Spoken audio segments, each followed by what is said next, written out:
सेवा सम्पूर्णमा शुभ बिहानी नमस्कार सेवारो जोलोपा झोरले फ्यापुला सबैजनामा शुभ बिहानीको नमस्कार।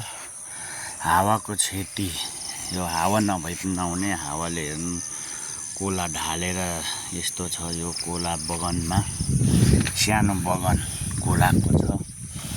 यसमा कोलाहरू पनि पसाइसकेको रहेछ। यो तलतिर पनि दुई चारवटा पसाइराखेको रहेछ।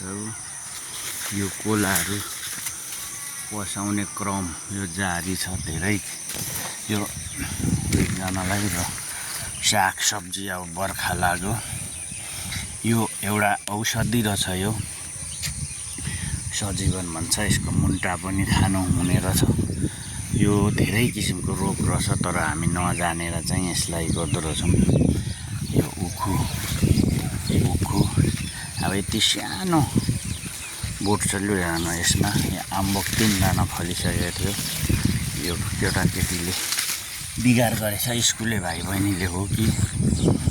अनि यो बोट बिरुवा यस्तो यो सुन फल्ने देशमा यो गद्दारी नेताहरूले गर्दाखेरि देशमा दुःख पाएको छ। अब यो फुलहरूमा यो फुल भन्छ यो कुरिलो, यसको पनि दबाई धेरै हुन्छ भन्छ। अब यो हाम्रो भाषादेखि छोकुमाम भन्छ। यो सिस्नु पनि भनेर चिनिन्छ। यो एकदम औषधिको रूपमा यो भिटामिन पनि हुन्छ। र यो गमलामा के लेखेको रहेछ भने हेर्नु पाइयो छुन पाइएन भनेर। यो कागतीहरू तपाईँको लटरममा फलेको छ योमै गमलामा। अनि यो चाहिँ प्लास्टिकको डोको हो मैला लाउने। अनि यतातिर उखुहरू छ। यो सबै यो सुन फल्ने देशमा गद्दारी नेता कोही हातको अम्ला बाङ्गे करकुस्ती लागेको नेता चोर, कोही जिब्रो क्यान्सरबाट भित्र पसिसकेको नेता गद्दारी चोरहरूले गर्दा हाम्रो देश बिग्रेको छ। कोही राक्षस दैत्य भन्छ त्यसलाई नेपालीमा, छोरा बुढी सबै खाएर आफू बाँच्ने नेता गद्दारीहरूले। हेर्नुहोस् यो फलफुल 12 मास फल्ने र यसको केही दबाई पनि हुन्छ भन्ने मैले सुन्नमा आएको छ। यो चाहिँ तपाईँको 12 मास फल्ने एउटा मेवा फ्रुट हुन्छ। यो चाहिँ तपाईँको 12 मास फल्छ यो फ्रुट, यो मेवा भन्छ। अनि अर्को फ्रुट मैले देखेको एउटा निकै लामो टाइम तक फल्ने फ्रुटमा चाहिँ एउटा यो ड्राइगन फ्रुट भन्ने यो सानैमा यति सानैमा फुल्दो रहेछ। यसरी अलिक ठुलो फुल्ने कोसा यसरी लाग्दो रहेछ। यो फुल्नु थालेको छ ल यो रातो खालको। अनि सब्जी हेर्नुहोस् यो बारीमा अर्ग्यानिक सब्जी, यो कोही मल लगाएको छैन। यो सबै हुन्छ। यस्तो किन्नु नपर्ने ठाउँ हो यो। यी इस्कुसको मुन्टाहरू हेर्नुहोस्। सरी इस्कुस होइन फर्सीको मुन्टाहरू फुल्नु पनि थालेछ। मुन्टाहरू ल छ बोडी। यो मकैहरू पनि भइरहेको छ। यस्तो देशमा चाहिँ सुन फल्ने ठाउँमा यो हाम्रो गु खाने नेताहरूले सबै भ्रष्टाचार गरेर छोरा नाति ज्वाइँ चेला पाटी साटीको झोला बोक्नेहरूलाई कार्यभार दिएर काम गर्ने व्यक्तिलाई बाहिर लगाएर यस्तो बनाएको छौँ। यो हामीले जनताले बुझ्ने कुरो हो। जनता हामी नम्बर 1मा भिड।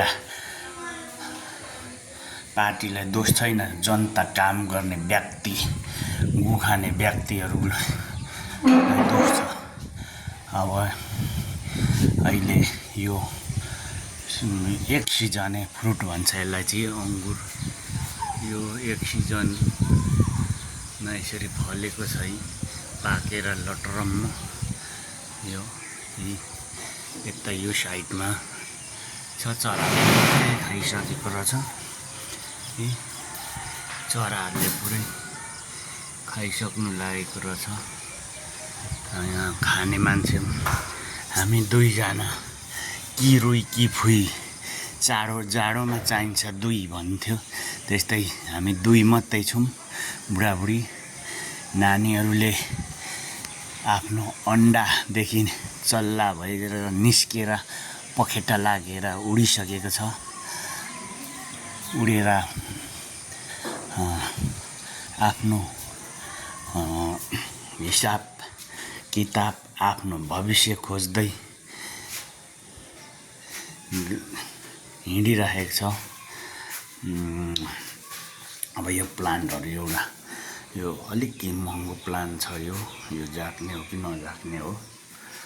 र यहाँ यतातिर चाहिँ सानो हाम्रो यो संस्थाको एउटा पात्र पनि छ निकालिएको। यहाँ फोटोहरू राखेको छ। यो म 100 वर्ष हुँदा चाहिँ टेक्ने लौरो, यो भङ्गरको लौरो, यो मेड इन साकेला गाउँपालिका खिदिमा 3 मा एस कुमार राईले बनाएको हो। र पहिला तपाईँको क्यामेरा मोबाइल नहुँदा यसले पनि फोटो खिचिन्थ्यो। अनि हतियारहरू यसो कहिलेकाहीँ केही काटमार गर्नलाई हतियार पनि चाहिन्छ। यसमा म अब फेरि माथिल्लो फ्लोरमा जाँदैछु। केटाकेटीहरू बेग हानेर कहाँ पुग्यो। त्यस कारणले प्लानहरू सानो राखेको थियो। नानी बाबुहरूले यो प्लानमा मैले थोरै समय निकालेर केही पानी सानी लाउने गर्छु। र यो मैले लगभग खाँदा चाहिँ अर्ग्यानिक केही मलहरू नलगाएको खाने गर्छु। बिरुवाहरूमा पनि म एक्लै भएको हुनाले फुलहरूमा मैले पानी लाउनु पनि अलिक सहन्छु। यो साइडको अङ्गुर चाहिँ मैले छर छिमेकी नरनाता कुरकुटुम्ब भान्जा भान्जी सबैलाई, आमा बुवाहरूलाई वरिपरि बाँडिसकेको छु। यो साइडको चाहिँ यो पूर्व साइडको अलिक छिटो घामले गर्दा पाक्दो रहेछ। अनि त्यस कारण यो फ्लोर अघि तल्लो फ्लोरको देख्नुभयो, यो फ्लोरमा पनि आएको छ। यो अङ्गुर यसरी झुप्पा फलेको छ। यसरी यो पाकेर एकदम सानो भए पनि गुलियो छ। अनि यो सेतो ढोक्रोमा चाहिँ के छ भन्नुहुन्छ होला। यो ढोक्रोमा चाहिँ एकदम अर्ग्यानिक, आफैबाट केही दबाई नलगाई पाकेको कोला छ। म तपाईँहरूलाई देखाउँछु, खाने आइडियाहरू पनि देखाउँछु। हेर्नुहोस्, यो चाहिँ नाम छ यो धुसुरे कोला हो। धुसुरे कोला, यसलाई चाहिँ तपाईँको खाएर देखाउँछु कतिको मिठो रहेछ भनेको। हेर्नुहोस्, यो खाएर देखाउँछु, मुखभन्दा ठुलो है।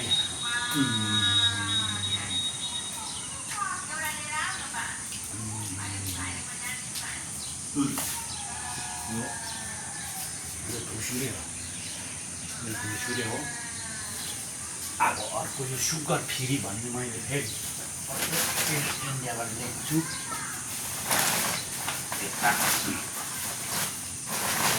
इन्डियाबाट के ल्याएको, बिरुवा कि? इन्डिया बिरुवा। हेर्नुहोस्, यो चाहिँ धेरै फल्दो रहेछ। यो 3 खाप मैले खाइसकेँ। यहीँ पाकेर मैले चराले खान्छ। र यो कोही दबाई लगाएको छैन, यो अर्ग्यानिक। यसलाई म टेस्ट गरेर देखाउँछु। एउटा यो कस्तो रहेछ। यहाँ गुन्द्री अर्जिनल बनाएको गुन्द्रीमा बसेर यसरी आफ्नै बगैँचाको केही दबाई नलगाएको कोला फेरि म खाएर देखाउँदैछु।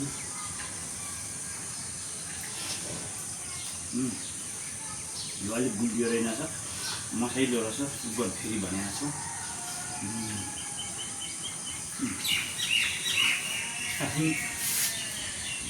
भएर फेरि म तपाईँलाई यो चाहिँ एकदम फ्रुटमा रहने भनेको मेवा यो कोला चाहिँ यसको कोही टाइम कोही समय छैन, यो बाह्रैमास फल्छ।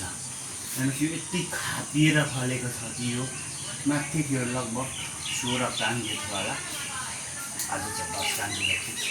अब म फेरि अर्ग्यानिक यो एक सिजने फ्रुट भन्छ यसलाई चाहिँ, यो एक सिजने फ्रुट भन्छ है।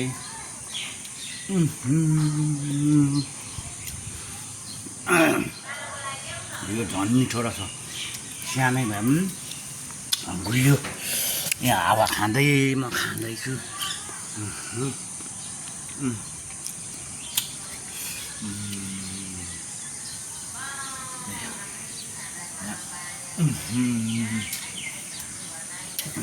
मिठो रहेछ, धेरै फलेको छ। धेरै बाँडी पनि सक्नु भएन। मैले यो साइडको बाँडेको यहाँ छ, यो साइडमा छ पूर्व साइड। यता देखाउ न। हेलो म्याडम, यो साइडमा छ है, यो साइडमा पाएको छ। चराले पनि के खाँदै रहेछ। अब यसलाई म केही साथीभाइहरूलाई कोसेली लगेर जान्छु, कोसेली लगेर गएर म केही खाएर आउँछु। अब म गएँ माथिको फ्लोरमा। यो दबाई भनेको छ, यसलाई मैले अब सुकाएर, मैले युट्युबतिर हेरेको, यसलाई म सुकाएर त्यसै गरी खान्छु। अब म लागेँ माथिल्लो टप फ्लोरमा है, त्यसमा चाहिँ मेरो आफ्नै हातले एउटा मैले फेरि म जाँदा यो भने नि यो सत्ता बिउ पला बिउ बिउहरू राख्नुहुन्छ भने यस्तो बदलमा राख्नु भने कोही किरा लाग्ने चान्स नै हुँदैन। यो बिउ हो, उहिले उखानमा भन्छ नि बाजेहरूले, अनिकालमा बिउ जोगाउनु हुलमुलमा जिउ जोगाउनु, त्यस्तै यो बिउहरू राख्दा चाहिँ हजुरहरूले पनि यसरी राख्नु सक्नुहुन्छ। यो केही किरा लाग्ने होला छैन। अङ्गुर मेरो टप फ्लोरसम्म आइसक्यो। यसको चाहिँ मैले अस्ति टिपेर बाँडिसकेँ है। यसपालि यसको मेरो लक्ष्य छ यो बाटो लिएर यो तल्लो छेउछेउ लाने लक्ष्य छ। अनि मेरो यो 6G गार्डनमा चाहिँ तपाईँको यो सावर सप, यो 1000 एउटा रोगको बिमारको दबाई भन्छ, यसको पातदेखि फल सबै काम लाग्छ भन्ने सुन्नमा आएको छ। यो विशेष गरेर क्यान्सरको भनेको छ। यो सावर सपको बिरुवा हो।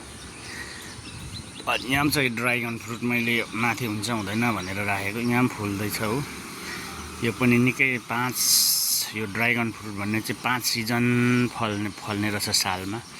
त्यसै गरेर सागसब्जी यो, तर अहिलेको सिजनमा यो रायो साग भन्ने चाहिँ अलिक तितो हुने रहेछ। अब यहाँ कागती छ तपाईँको, यो 2 खेप हावाले क्षति पुऱ्याएर फल्नु, यहाँ धेरै फलेको थियो तर झारिदियो हावाले लडाएर। अनि यो सागको सिजन, अब यो टमाटर पनि सिजन अपमा चाहिँ यस्तो नहुँदो रहेछ। यो एउटा यो बिरुवा चाहिँ तपाईँको पानी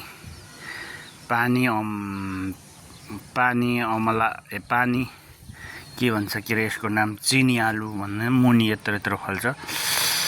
गुलियो स्याउ पानी स्याउ भनेर बुझिने रहेछ। यो चाहिँ कोरियन सागको बिउ हो, यो भइसकेको छ। यो मासुमा खाने। अब तपाईँको यो तितेहरू फल्दैछ। यो बोडीहरू पनि आफ्नै बोडी अर्ग्यानिक। अब यो रायो साग बेसिजन भयो, अब यतिखेर यो अलिक तितो हुने गर्दो रहेछ। अब बोडीहरू फल्दैछ। यो चाहिँ सनफ्लावर कहाँबाट एउटा आएछ र यत्रो फल्दो रहेछ। यो पनि चराले खानु खोज्दै रहेछ।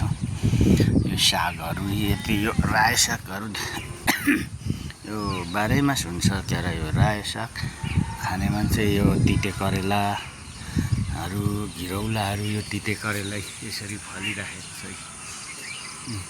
यो 16 तिते करेलाहरू, रायो सागहरू, घिरौलाहरू यी फल्दैछ। यो लट्टेहरू, यो रायो सागै लगभग मेरोमा धेरै छ म किनकि राई भएकोले सुँगुरको मासुमा यति बोसो बाक्लो 2 इन्चीको बोसोमा यो रायो साग लपक्कै लाएर खाने हो। यसरी फल्दैछ यहाँ घिरौलाहरू फल्ने क्रम जारी छ तिते करेलाहरू र भन्दै म आजलाई यो भिडियोबाट बिदा हुन चाहे। धन्यवाद, नमस्कार। सुनिदिनु होला, हेरिदिनु होला। हाम्रो सुन फल्ने देशमा परिश्रम गरौँ भने सबै कुरो हुने रहेछ भन्ने कुरो म हजुरहरूलाई जानकारी गराउन चाहन्छु। धन्यवाद।